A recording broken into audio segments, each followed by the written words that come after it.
First of all, I thank Dr. Dinesh Bhai very heartily because it had been my dream after writing this book that I explain this topic to medical fraternity. That was my dream and my aim in writing this book. Because when I was writing the book, I went into its depth in such a depth that I realized that the ancient science has been retold. The modern science have spent money, time to prove what was said by our rishis. Because in every cases today, all the modern science they spend time and money just to prove what was said by our ancient rishis. Because આપણે જો જાણીએ તો પ્રમાણ શેને પ્રમાણ ગણવું 6 જાતના પ્રમાણ આપણા શાસ્ત્રમાં લખેલા છે.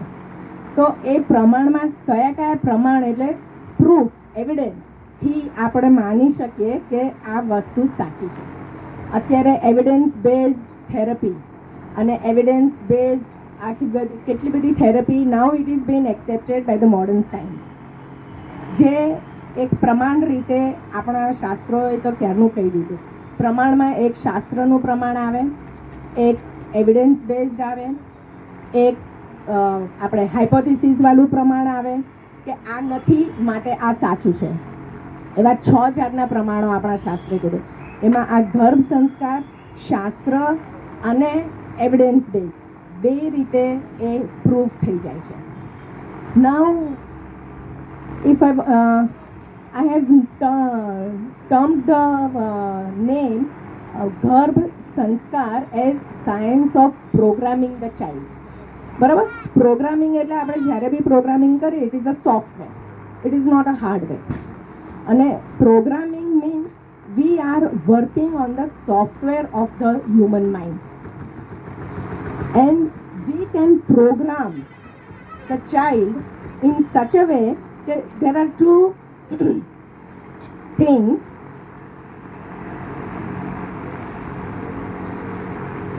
Garbh and sanskar. Garbh as a normal in this field we tell is we name it as fetus. અને એ ગર્ભ સંસ્કારની અંદર એ ટર્મિનોલોજીમાં it is 3 months of planning, 9 months of pregnancy and 5 years of parenting. જે જીન્સ બનાવ્યા હોય એને express કરવા માટેના 5 years of parenting. Parenting of ગર્ભ સંસ્કાર child is very different from non-ગર્ભ સંસ્કાર child. So parenting also comes under this ગર્ભ. અને સંસ્કાર શબ્દ એવો છે કે there is no synonym of it in English. આપણે સંસ્કાર અને સ્વભાવ એ બે જુદી જુદી વસ્તુ છે. સંસ્કાર એને કહીએ છીએ કે જે ડીપ સીટેડ આપણું અંતઃકરણ હોય છે એ જેમાં મન બુદ્ધિ ચિત્ત અને અહંકાર હોય છે. તો એ જે ચિત્ત છે એ ડીપ સીટેડ મેમરી છે અને એ ડીપ સીટેડ મેમરીની અંદર જે જાય that will B called sanskar અને that will be carried from birth to birth. આપણો નોર્મલ ઉપરનો સ્વભાવ વિલ નોટ બી કેરીડ, પણ જે ચિત્તની અંદર એનું પ્રોગ્રામિંગ થઈ ગયું હશે તો એક જન્મથી બીજા જન્મ સુધી એ લઈ જશે. અને મેડિકલ સાયન્સમાં એ જે એક જન્મથી બીજા જન્મમાં જવા માટે 2 વસ્તુથી જાય છે, genetically inherited and epigenetically created and inherited. Genetically inherited આપણે બધા ભણ્યા, we are seeing it. DNA શોધાયું, ડીએનએનું હેરિડિટરી એના ઉપરના જીન શોધાયા અને all the traits we see that this DNA has come from mother, this DNA has come from father and they all the DNAs they carry their inherited genes. બે DNA ભેગા થાય અને એમાં જે ડોમિનન્ટ હોય જે વસ્તુનું એ ડોમિનન્સ ચાઇલ્ડમાં દેખાય. હવે એપિજેનેટિકલી એ હવેનું સાયન્સ પ્રૂવ કરી રહ્યું છે કે એપિજેનેસિસ થાય છે, we have seen the results of what we do. Meditation કરીએ આપણને રિઝલ્ટ મળે, and that is first hand experience. હવે ફર્સ્ટ હેન્ડ એક્સપિરિયન્સ હોય તો you can not prove it by any instrument or any diagnostic tools. એ પોતાને જ experience કરવો પડે.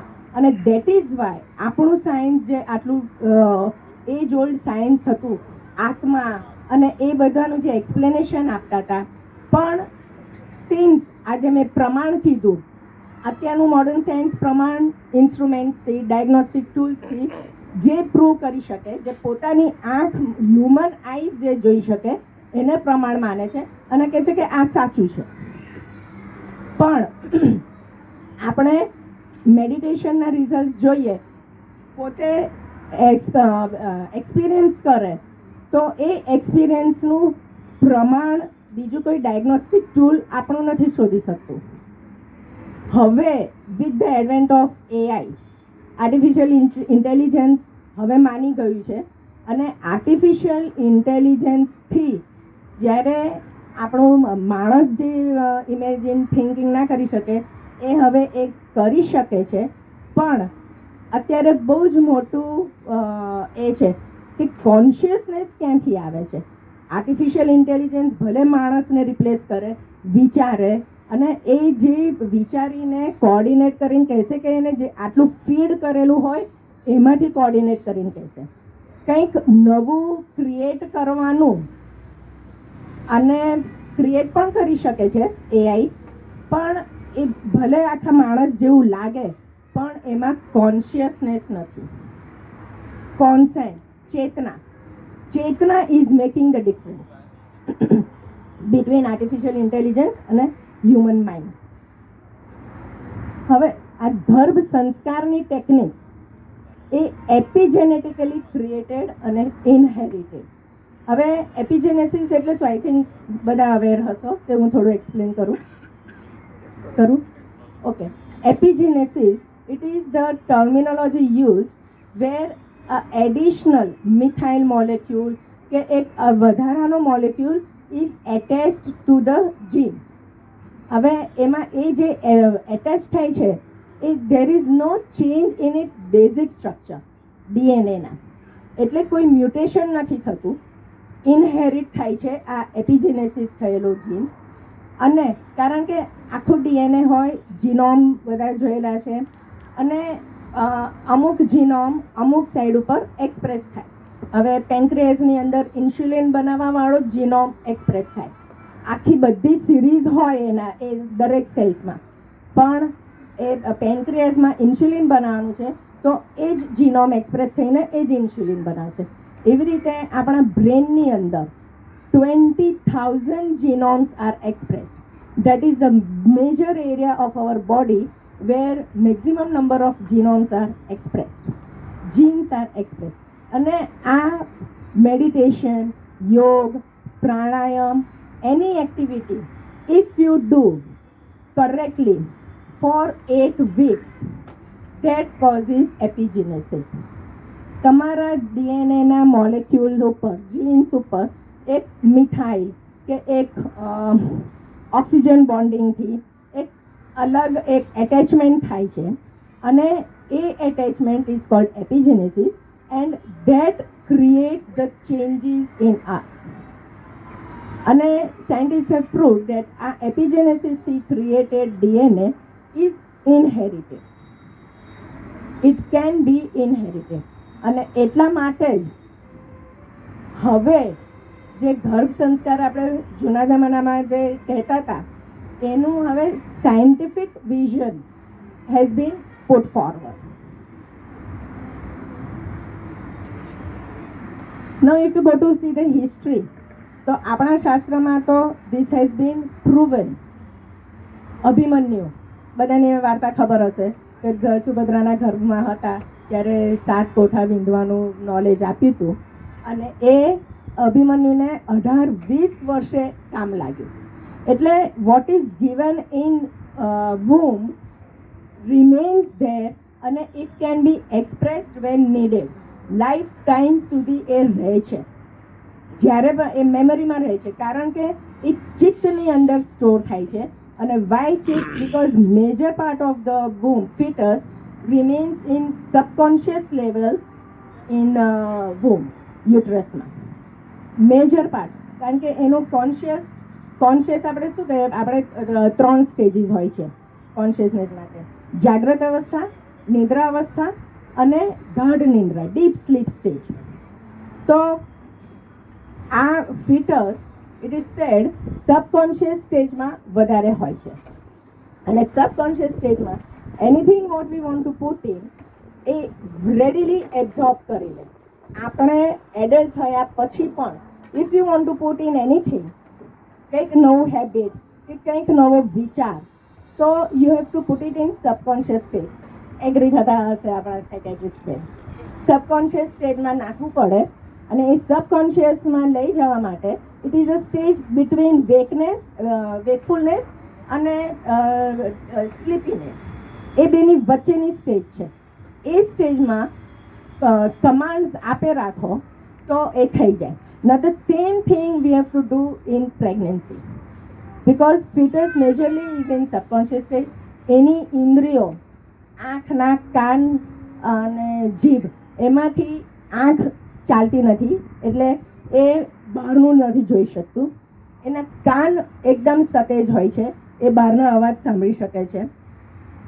નાક એનું ચાલતું નથી હોતું, શ્વાસ એ અંદર લેતું નથી હોતું, એના લંગ્સ નથી ખુલેલા હોતા. જીભ, એનો ટેસ્ટ એને આવે છે, એટલે મધર જે ખાય છે એ એનો ટેસ્ટ એને ખબર પડી જાય છે. એટલે we have to work on this senses. Major એનો કાનનો સેન્સ, એ હિયરિંગ સેન્સ ઉપર આપણે વર્ક કરીએ અને એની અંદર આપણે નાખીએ. અને બીજી રીતે એની અંદર આપણે નાખીએ છીએ is by hormonal transfers and neurotransmitter transfers. એ રીતે if you go to see, આ અભિમન્યુનો કેસ છે. પ્રહલાદ, જેનેટિકલી આપણે કહેતા હોઈએ તો પ્રહલાદના મા અને બાપ હિરણ્યકશ્યપુ અને કયાદુ બંને આસુર કુળના હતા. જીન્સ એના બધા આસુર કુળના હતા.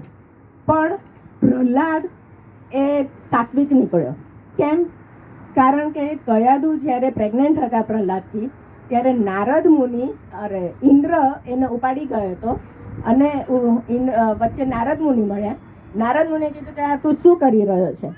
એટલે ઇન્દ્રએ કીધું કે હવે આ હિરણ્યકશ્યપુનો છોકરો થવો ના જોઈએ, એ આપણને આટલું રંજાડે છે, તો હવે એનો છોકરો ના થવો જોઈએ. એટલે નારદે કીધું કે આ તું બહુ ખોટું કરી રહ્યો છે. એટલે કે પછી ઇન્દ્ર કે પણ હવે હું શું કરું? એટલે ઇન્દ્રએ કીધું કે સારું, તો તમે તમારા આશ્રમમાં લઈ જાઓ. તો પ્રહલાદની પ્રેગ્નન્સી વખતે કયાદુ નારદ મુનિના આશ્રમમાં હતી, એટલા માટે એ આવી રીતે સાત્વિક નીકળ્યો. પ્રહલાદના બીજા ભાઈ છે, એ વખતે નારદ મુનિના એ સાત્વિક વાતાવરણમાં નહોતા, તો એ આસુરી જ નીકળ્યા હતા. આ પ્રહલાદ જ એકલો આ નીકળ્યો. એટલે this is a complete case, proven case of epigenesis. એ ભલે જેનેટિકલી એનામાં આસુરી જીન્સ હતા, પણ એપિજેનેસિસથી એને ઓવરકમ, જેનેટિક્સથી ઉપર પણ ઓવરકમ કરીને તમે જે ઈચ્છા કરો એ સંસ્કાર તમે લાવી શકો બાળકમાં. બીજું છે ઋતુધ્વજ અને મદાલસા. અને નરેન્દ્ર મોદીની વાત જ અગર તમને ખબર હોય તો, એમના માતાએ એ પ્રેગ્નન્ટ હતા ત્યારે એમણે મહાભારત વાંચ્યું હતું, જે નોર્મલી કોઈ રિકમેન્ડ નથી કરતું પ્રેગ્નન્સીના ટાઈમમાં મહાભારત વાંચવાનું. પણ એમણે મહાભારત વાંચ્યું હતું, અને એટલે આ ડિપ્લોમેસી ને રાજનીતિ ને એ બધું એ સારી રીતે કરી શકે છે. ઋતુધ્વજ અને મદાલસાની વાર્તા કરું તો એમાં એ લોકોએ રીતસરનું જેનેટિકલી પ્રોગ્રામ કર્યું હતું. એમના આગળના 2 સંતાન સાધુ જેવા બન્યા હતા. પછી ઋતુધ્વજ કહે કે હવે આપણું રાજ્ય કોણ ચલાવશે? એટલે ત્રીજું સંતાન રાજનીતિનું વાલું કર્યું અને એણે રાજ્ય ચલાવ્યું. એટલે આ પ્રેગ્નન્સી વખતે એણે મદાલસાએ આવી રીતે કર્યું હતું.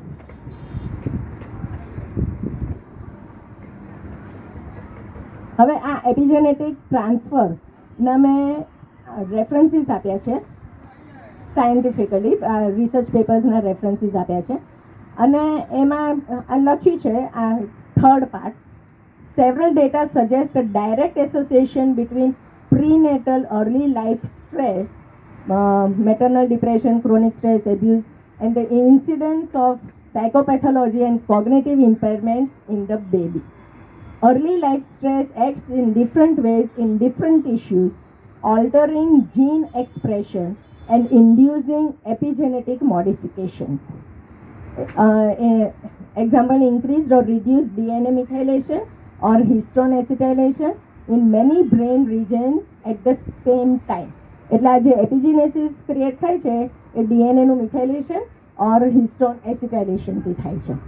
અને આ સ્ટડી એ લોકોએ મેટર્નલ ડિપ્રેશન, ક્રોનિક સ્ટ્રેસ અને એબ્યુઝ માટે કરેલું છે. સેમ સ્ટડી આપણે પોઝિટિવ ટ્રેટ લઈને કરવાનું છે અને that will create this changes, epigenesis. બીજા આપેલા છે, we won't go in the detail.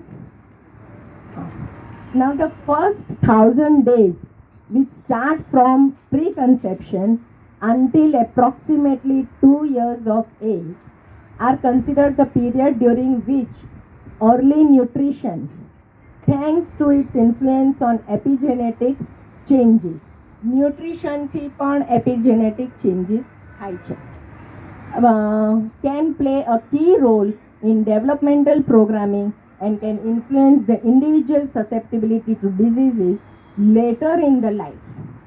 એટલે આ ન્યુટ્રિશન પ્રેગ્નન્સી વખતે ખાલી મધરનું નહીં, એટલે ખાલી પ્રેગ્નન્સી વખતે નહીં, મધરના એ પ્રેગ્નન્સી આવે 25-26 વર્ષે, એ 25-26 વર્ષ સુધી પણ એનું શું ન્યુટ્રિશન રહ્યું છે, that all influences the fetus nutrition. અને એનું જો એ આ 26 વર્ષ સુધી બી તામસિક ડાયટ, રાજસિક ડાયટ વધારે રહ્યો હોય તો પછી કંઈ તમે 9 મહિનામાં આવું કરો તો એ એટલું રિઝલ્ટ ના મળે, કારણ કે આગળના 26 વર્ષ પણ ઇટ પ્લેઝ અ રોલ. સિવાય કે વેરી સિન્સિયરલી તમે આખું એપિજેનેટિક ચેન્જીસ લાવો તો આગળના 26 વર્ષનું વોશ આઉટ થઈ શકે. અને કોઈ પણ epigenetic changes if you want to bring in 8 weeks જોઈએ એ વસ્તુ કરવા માટે. 8 વીક્સ માટે સળંગ, see if you want to get epigenetic changes in meditation in your own body, then for 8 weeks continuously daily you give this stimuli to your brain, do meditation. અને એ મેડિટેશનથી જે તમને ચેન્જીસ મળે એટલે peace of mind, happiness, release of serotonin, એ બધું તમને પછી regular બેઝમાં, because your DNA has been change, ઉપર એક મિથાઇલેશન થઈ ગયું છે, એટલે એ તમને હંમેશા પીસફુલ જ રાખશે. પછી એંગર, એન્ઝાઇટીના જે ડીએનએ ચેન્જીસ, જે ન્યુરોટ્રાન્સમીટર ચેન્જીસ થાય એ નહીં થવા દે. That is why this epigenesis is important.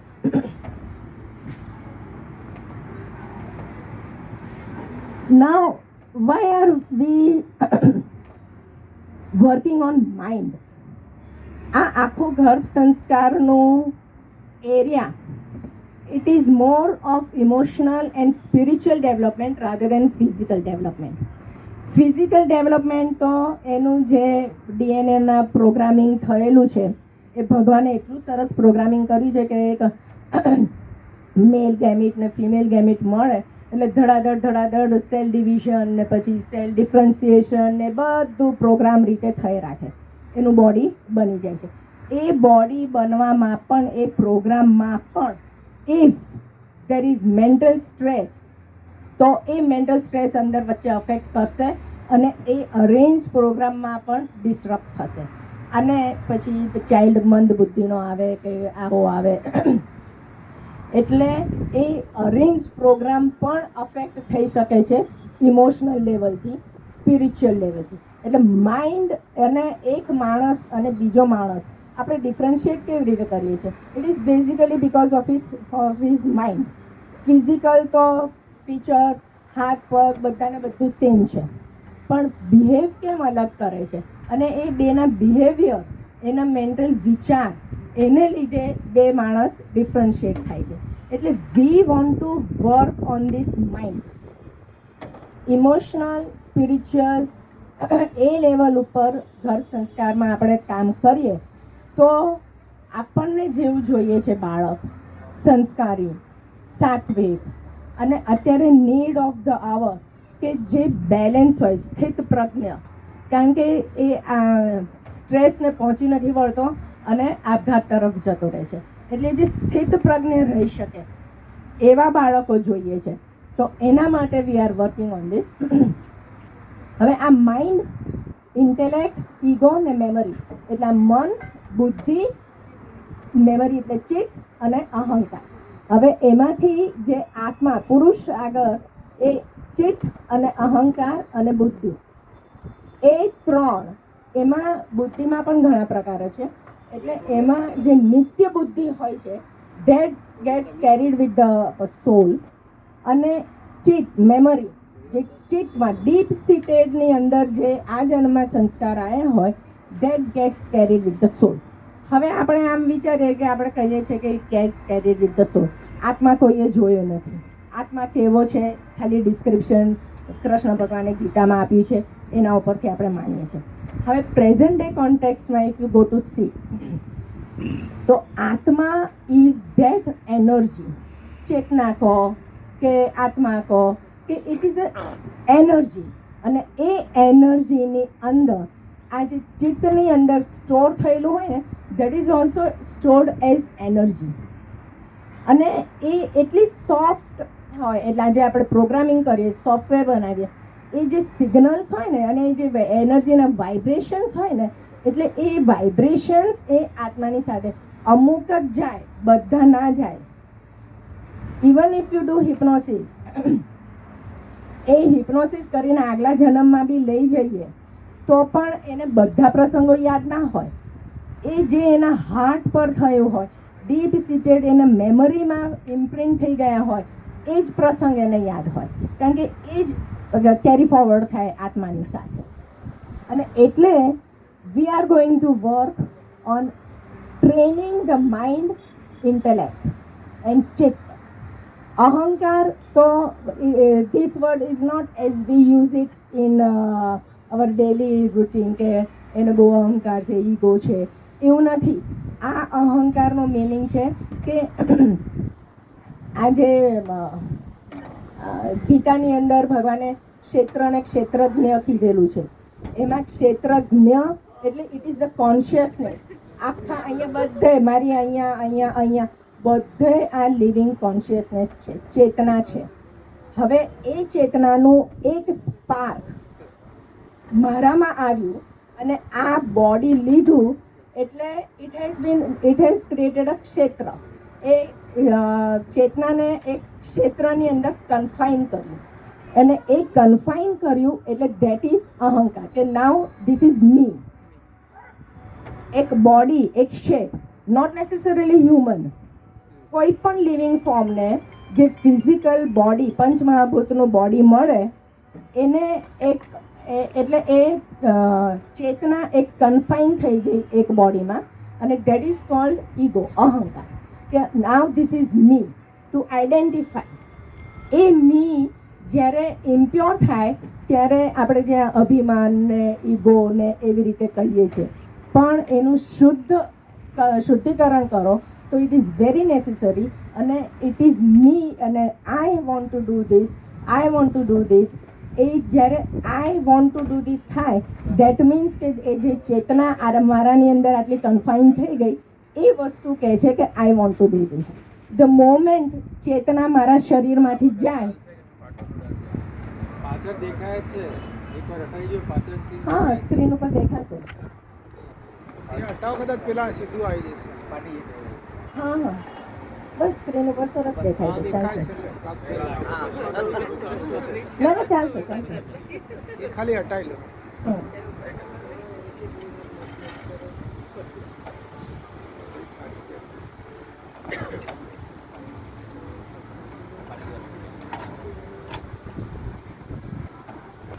અને હવે અત્યારે એટલે પેલા વોટસન એન્ડ ક્રિકે શોધ્યું કે there are 23 chromosomes in DNA અને એનાથી આ બધું ચાલે છે.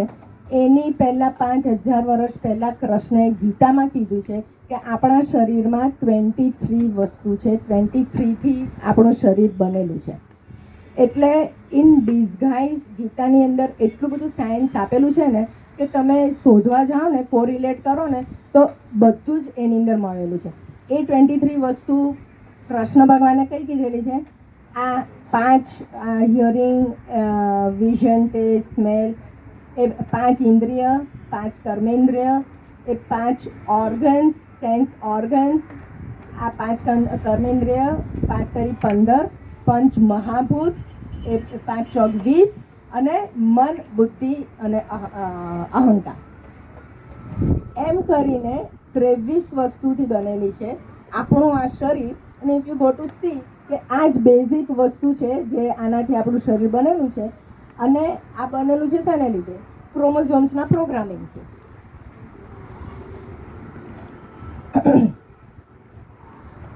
નાઉ આ કેમિકલ ટ્રાન્સફર, જેટલું એપિજેનેસિસ કામ કરે છે એટલો જ રોલ કેમિકલ ટ્રાન્સફરનો છે ગર્ભ સંસ્કારની અંદર.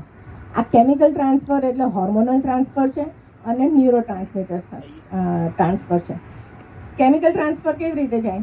માતા જ્યારે એક ખાલી વિચાર કરે, વિઝ્યુઅલાઇઝ બી કરે, તો એ કે આ બહુ જ સુંદર મારા બાળક મારા ગર્ભમાં આવી રહેલું છે, મારા ગર્ભમાં પડી રહ્યું છે, તો રોજે રોજે એક સુંદર વિચાર કરે, તો એ જે સુંદર વિચાર કરે એ વખતે એના બોડીમાં જે ચેન્જીસ, કેમિકલ ચેન્જીસ થતા હોય, એ chemicals are transferred to the fetus. It crosses utero-placental barrier. એટલે એવું નથી કે આપણે માનીએ કે માતામાં થાય તો ફિટસમાં પાછું યુટ્રોપ્લેસેન્ટલ બેરિયર છે તો એ ક્રોસ કરીને કેવી રીતે જતું હશે. પણ ઓલ ધીઝ કેમિકલ્સ, સિરોટોનિન, ન્યુરોટ્રાન્સમીટર્સ, એ બધા they have proved that it crosses utero-placental barrier and it goes into the fetus. Plus by બ્લડની અંદર તો જે ડાયરેક્ટ હોર્મોન સિક્રેટ મધરના થાય એ by blood it reaches to the foetus. એટલે we are working in 3 ways ઇન ગર્ભ સંસ્કાર: એપિજેનેસિસ, આ કેમિકલ ટ્રાન્સફર, હોર્મોનલ ટ્રાન્સફર.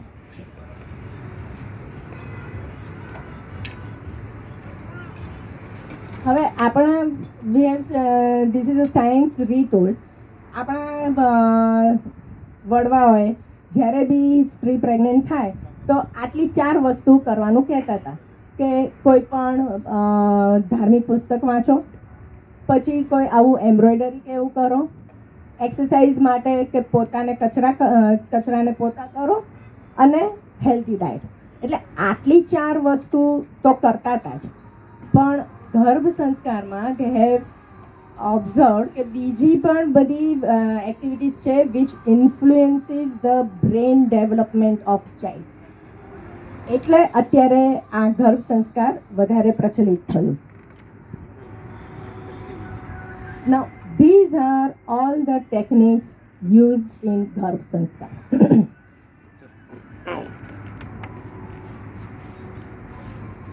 એમાંથી પહેલું છે visualization. Visualization is a very important tool in ગર્ભ સંસ્કાર. એ ક્યાં આગળ વર્ક કરે છે? What part is involve? તો આજ્ઞા ચક્ર અને મનોમય કોષ. આ આજ્ઞા ચક્ર અને આ કોષ, they are all yogic anatomy. આપણે ફિઝિકલ એનાટોમી તો આ બધું આપણે જોઈ લઈએ છીએ, કરીએ છીએ, પણ યોગિક એનાટોમી એ 7 મેઇન ચક્ર, એ આ બધું યોગિક એનાટોમી, આ બધા કોષ, they are all vibrational level subtle things. આ જે ફિઝિકલ બોડી છે એવું નહીં, એ સૂક્ષ્મ છે. અને એટલે અને હવે તો કિર્લિયન ફોટોગ્રાફીથી મોડર્ન સાયન્સ પણ માનવા માંડી છે કે આવા કોષ, એટલે જે આપણી આજુબાજુ એક ઓરા જેવું હોય છે, એ ઓરા હોય છે.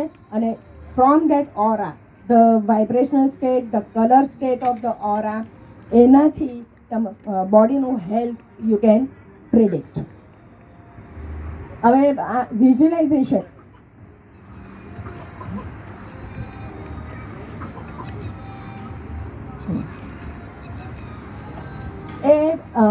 this part is involved આજ્ઞાચક્ર અને મનોમય કોષ.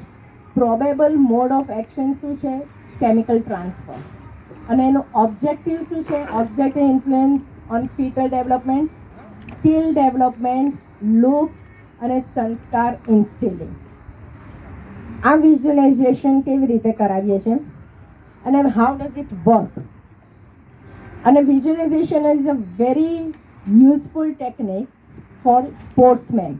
જ્યારે બી એ લોકોની મેચ હોય ઇન્ટરનેશનલ લેવલની, ત્યારે આગલા દિવસે સ્પોર્ટ્સ કોચ આ બધા પ્લેયરોને વિઝ્યુલાઇઝેશન કરાવે. અને એ વિઝ્યુલાઇઝેશન કે you are playing this way, you are winning, you are playing with this shot, આ પોઝિટિવ એફર્મેશન્સ આપે. હવે આપણે ગર્ભ સંસ્કારની અંદર કેવી રીતે કામ કરીએ છીએ કે એક સરસ બેબીનો ફોટો તમે તમારા રૂમમાં મૂકી રાખો અને you look at it day and night. એની સામે જ્યારે બી રૂમમાં આવો ત્યારે તમે એની સામે જુઓ તો તમારું બેબી એવા ચહેરાવાળું થશે. કેવી રીતે થાય છે? વિઝ્યુલાઇઝેશનથી આપણા બ્રેનમાં એક હોલોગ્રાફિક ઇમેજ ઊભી થાય છે. કદાચ સાયકેટ્રિસ્ટ તમે એગ્રી થશો કે how are these memories stored in our brain. હવે હોલોગ્રાફિક ઇમેજ એટલે હોલોગ્રામ એટલે શું કે એક આખું મોટું ઇમેજ હોય પણ એનો એક સ્મોલેસ્ટ પીસની અંદર બી આખા પીસની ઇમેજ હોય, એને હોલોગ્રામ કહે. એટલે જ્યારે બી આપણે મેમરીમાં વિઝ્યુલાઇઝ કરીએ, આંખો બંધ કરીને વિઝ્યુલાઇઝ કરીએ કે હું એક બહુ સરસ જગ્યા પર છું, હું એકદમ હેલ્ધી છું, મારું બાળક પણ એકદમ હેલ્ધી છે, એકદમ સરસ રીતે અંદર ગ્રો થઈ રહ્યું છે, એ જે રોજે પોઝિટિવ એફર્મેશન્સ આપીને એને વિઝ્યુલાઇઝ કરીએ ને એટલે એના બ્રેનની અંદર એ આખો હોલોગ્રામ ક્રિએટ થાય. એ બ્રેનની અંદર હોલોગ્રામ ક્રિએટ થાય એ યોગિક એનાટોમીના હિસાબથી એ સહસ્ત્રાર ચક્રથી આજ્ઞા ચક્રથી એક ચક્રની વાઇબ્રેશનલ ફ્રીક્વન્સી હોય.